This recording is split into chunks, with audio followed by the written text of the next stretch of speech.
If you watched the RNC last night, you probably saw President Trump recount word for word what happened on Saturday in Butler, Pennsylvania.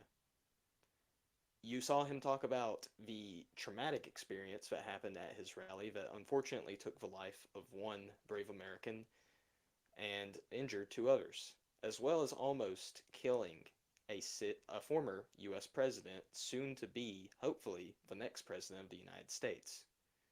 Now, many people were at that rally, and while the main voice that's being plunged throughout the media is obviously that of who was with his, I wondered what have other people saying about the rally. That's when I found out that one of my friends at Liberty actually was at the rally that Saturday and got to see firsthand the event transpire before her eyes. Shannon Sauders is a rising junior at Liberty University, and she joins today to recount her experience at the Trump rally in Butler, Pennsylvania. Shannon, how are you doing? I'm doing good, Jesse. How are you? Doing well. Let's just start from the beginning. So, you are a student at Liberty, you're a rising junior, you're from Pennsylvania, that's correct? Yes, I live 20 minutes away from where the rally was at. Okay, awesome. And so, you're being a Liberty student and all, obviously, we're all conservatives, but you're obviously a conservative. You are presumably a fan of President Trump, at least you kind of want to go here and speak. Was this your first ever rally, or had you been to Trump events and Trump rallies before? This was my first rally, and I've always wanted to go to one. Um, and leading up to it, it was very exciting. Like, it was everything that I would have wanted to expect from a Trump rally. Awesome. And you went with a couple of your friends, is that correct? Yeah, I went with two other friends. One of them's going to be a freshman at Liberty, and the other one goes to a local college. Okay. So just going to Saturday, just leading up to before the rally started, just kind of walk us through what were y'all expecting? What did Mhm. y'all prepare for? What were you doing to prepare for the rally?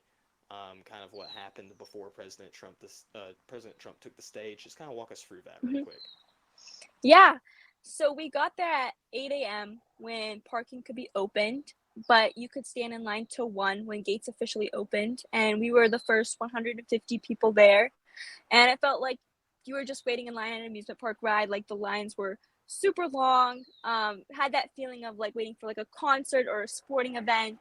Lots of excitement in the air. Loved seeing the red, white, and blue and the Patriot spirit. Just being surrounded by like-minded people.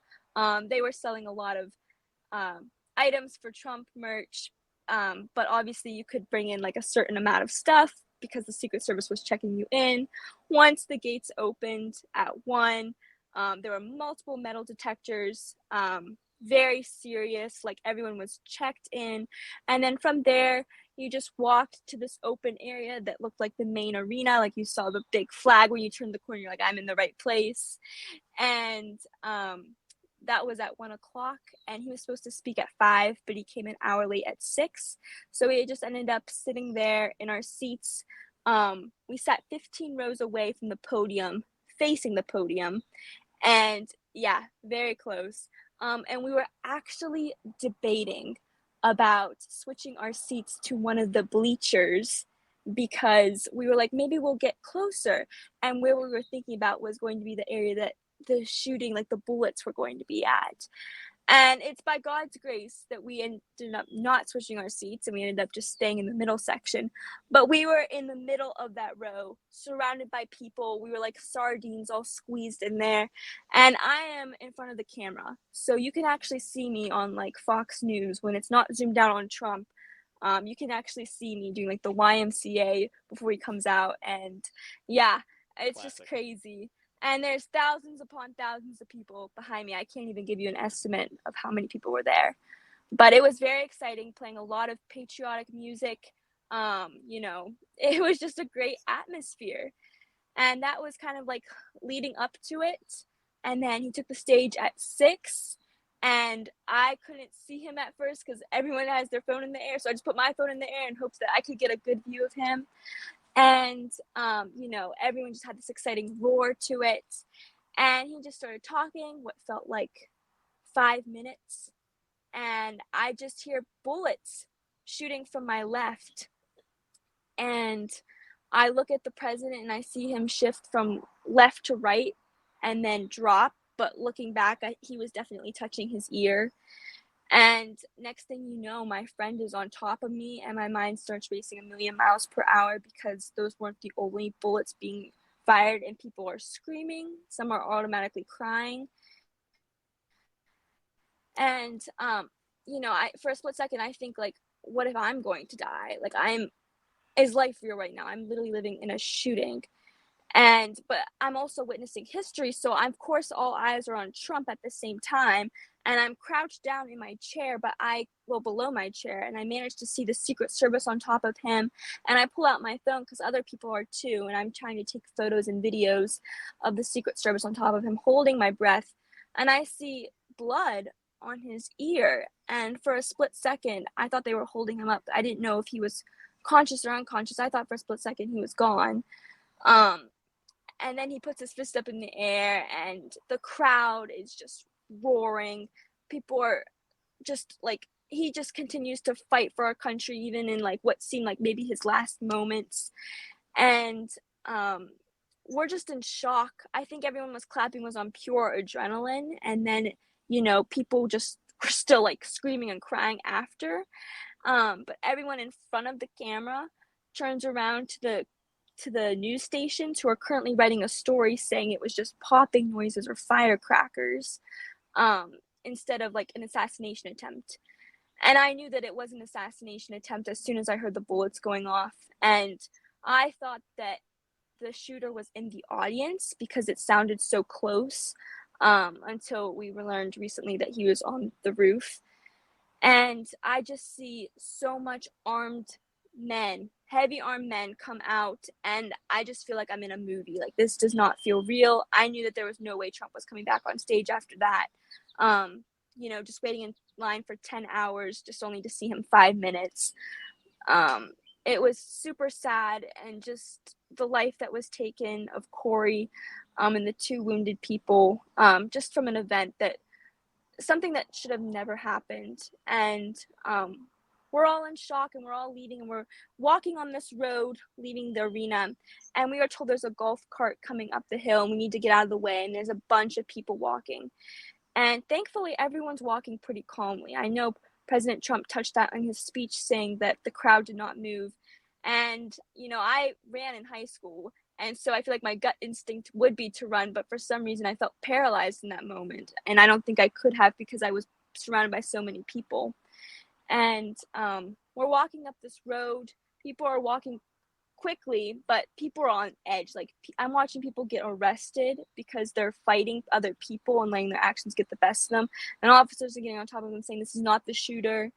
Um, people are screaming at each other, and this golf cart's coming up, and I look to my right, and it was like I could touch him because he was so close. And I see this man who is covered in blood, and he's unconscious, being whisked away. And it will take me a long time to get that image out of my head. And I just remember being in shock. I had no service for an hour and a half. I had to call my parents using someone else's phone, and thank God they answered. They will describe that as like one of the scariest phone calls they've ever received. And to them, it felt like 9/11, just watching the TV till I got home. And I was stuck in traffic. Like, we did not get out of the parking lot till 2.5 hours later. There were helicopters on the scenes. Many people like looked like who were military people, were just super armed. It was just insane. And once we were able to get service, we're seeing people are blowing up our phones, and articles are being produced of saying stuff like either like he fell, or like I said, like it was like firecrackers, and making it seem like what it wasn't. We're just in shock. And then we got news that the president's okay, because for a while, like, we knew that he was okay, but we didn't know like if something serious happened. Right. And then we get the news that someone did pass away, and we were just like, oh my gosh, just to be in a setting where there was bullets flying, and now to have more evidence now that there was actually a bomb there and he was walking around there for 3 hours is just, my stomach is twisted thinking about that. It just leads you to question security. Like, why wasn't this building, which when I got there, I was taking in everything. I could see this building. It was 150 yards away from me. And it's just like, oh my goodness. And I should also note, when we were sitting there, we had a perfect view of the Secret Service snipers on the building, and they were using their binoculars the whole time. And I was assuming they're looking for a plane that's landing because we saw, um, an area where a plane could land, but that was not the case. I think he landed somewhere closer and just drove over. Behind the thing is where he arrived, and um, I actually looked back at my phone to see when I took the video of President Trump coming out. I see the agents or the sniper people with their binoculars looking out in the area that the shooter was going to be at. And that was like 8 minutes before the shooter probably got out onto the roof. And it was just like, just a shocking event. I still can't believe that was real. Something just to start off as an innocent day ending up just changing your life. When your life flashes before your eyes, it just rocks your world. um and through this, I've had a strong fire in my heart to share the gospel more with others, because I saw how quickly life can be taken away. And you have to ask yourself, and for the other people there, like, am I and are you ready? Like, do you know where you are going when you die? Have you accepted Jesus as your Lord and Savior and repented from your sins? And it just changes how you view. You become so much more bold to want to speak the truth and love. In ways, I have seen our country come together, but I've also seen very nasty things on social media that have been very discouraging. Um, and it's just like, in this time, we just have to acknowledge that what was done was a horrible thing, and that saying anything horrible about this is sick. It is sick. Absolutely. And um, you know, I'm very glad that the president had the strength to talk about it at the RNC. He did mention that he only wants to talk about it once because of how painful it is. And his tribute to Corey was just so emotional. Um, It was amazing. I enjoyed yeah, watching it. I do want to come yeah, back to that speech in just a second, but I do want to hmm back up real quick. yeah, So obviously we've talked about there were fatal flaws in security, things that yeah, you would think that they would have had tampered down. Obviously, you said this was your first Trump rally, yeah. but just from other, maybe public events that you may have been at before where there's been high security presence, did anything at all seem off to you, or did it seem like it was just another normal run of the mill, like this is what we expect? Yeah. I mean, we got an email the night before telling us that we were going to be checked in by Secret Service. So they gave us a whole list of things that you obviously cannot bring in. Right. So because we couldn't even bring our own water in or sunscreen, I knew this felt pretty legit. And seeing the metal detectors, like, I was like, okay, this is pretty important. But you know what? As people have asked me questions about security, there's a lot of things now looking back that weren't adding up, because we did not see any officers leading up to it until the metal detectors, except for people directing parking. And then once we got inside, we probably saw like a few local rangers, but I did not see as many officers as I would have liked to now looking back, compared to like a sporting event. Like, at Liberty's football games, how security is all lined up Right. right there on the field. They get pretty active in the student section if people are acting up. Yeah, And I was it's surrounded. everywhere, Yeah, outside, all yeah, around, at the gates, everywhere. And so yeah, there, from what you saw, it seems like there was a diminished security presence. yeah, a little bit. And because I was surrounded by so many people, um, once I officially sat down, I did not see any officers until I saw the Secret Service snipers making their way about like 3 hours before up onto the roof. Wow, Yeah, that's crazy. yeah. You would think it would be better than that. You And would, because this is the president. right. And honestly, this just hit me. I didn't even think about this until you said that. But Mhm. thinking back, I remember I went to my first Trump rally back in Mhm. March in Mhm. Greensboro, and this was an indoor rally. Yeah. But looking back, I can see now, thinking about it, like when we were all outside in line, I now remember, I didn't notice it at the time, but there was barely any security presence. Mhm. There was Yeah. barely anybody around. And Mhm. so it seems to me that this might have been kind of something that could have been a consistent problem all around. Yeah. Because I've heard from others like Charlie Kirk who have said that they've told the Secret Service to their face, you guys aren't doing enough, and they just laughed at them. Mhm. But now we've seen Mhm. the Wow. president almost die. Yeah. And so it'll be interesting to see what, if any, measures are increased going forward. I know we already saw at the RNC, there's a Yeah. noticeable difference in the size of the agents that were surrounding Trump and escorting him in. Because you look Yeah. at some of the pictures and some of the footage, there are 5'4" women trying to protect a 6'3" president. What's Yes. up with that? You know what? I was so in the moment with just seeing everything, but my mind's racing a million miles per hour. But it wasn't until I saw like the pictures online where I realized that it was a woman. But I do remember thinking, what is that short person doing? And you know what?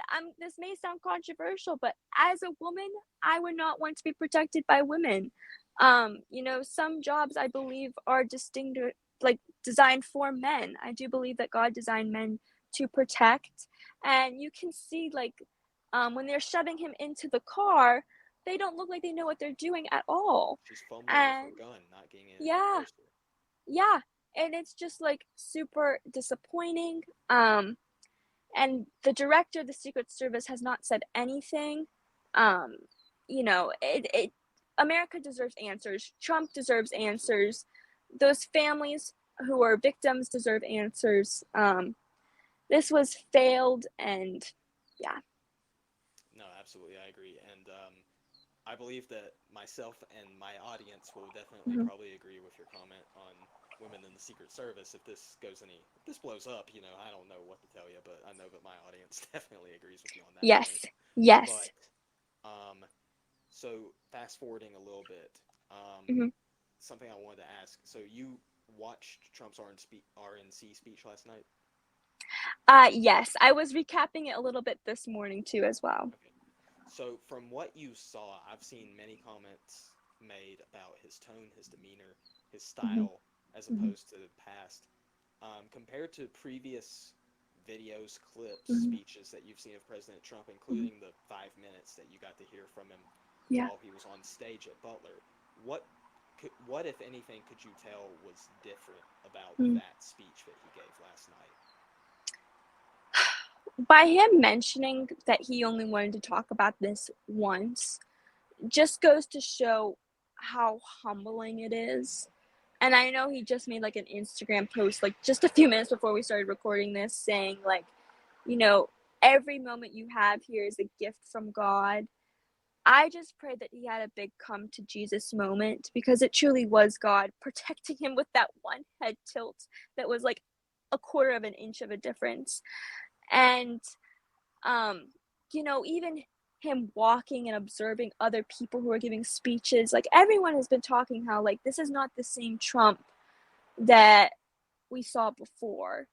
And in the same way, he was able to make a few jokes about it, and you could still tell like this totally did not like, you know, change him from the inside out. But it definitely makes you, when your life flashes before your eyes, I don't think you are the same. Right. And in a sense, you could just tell he has a different level of thankfulness for his family. Um, I had no idea that he was going to say anything about the Pennsylvania crowd.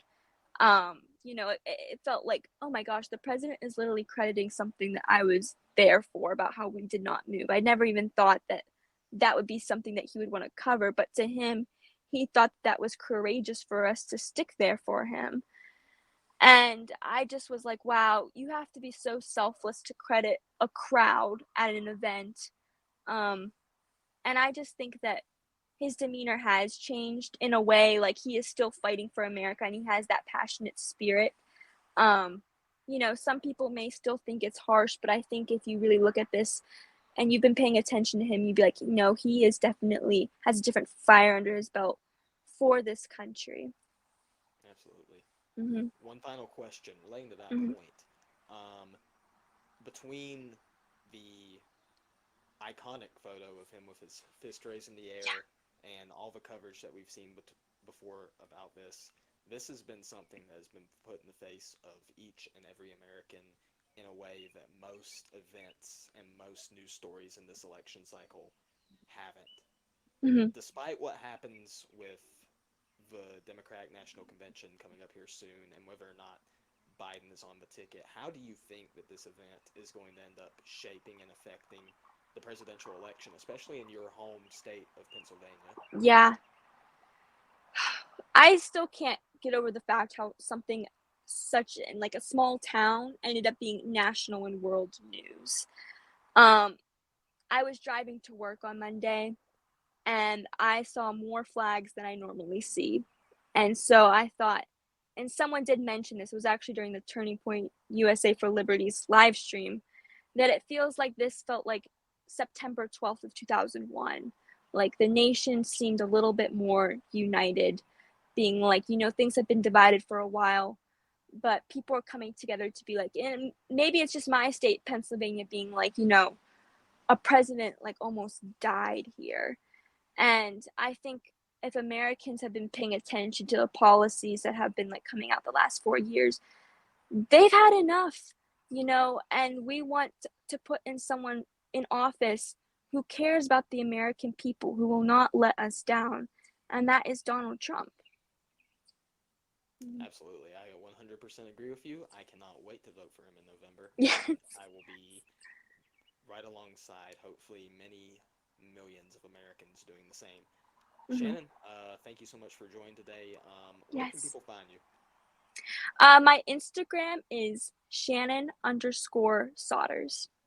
All right, awesome. Well, thank you so much. Guys, thank you for watching. I hope you enjoyed, and I hope you all have a great day. God bless. Thank you so much.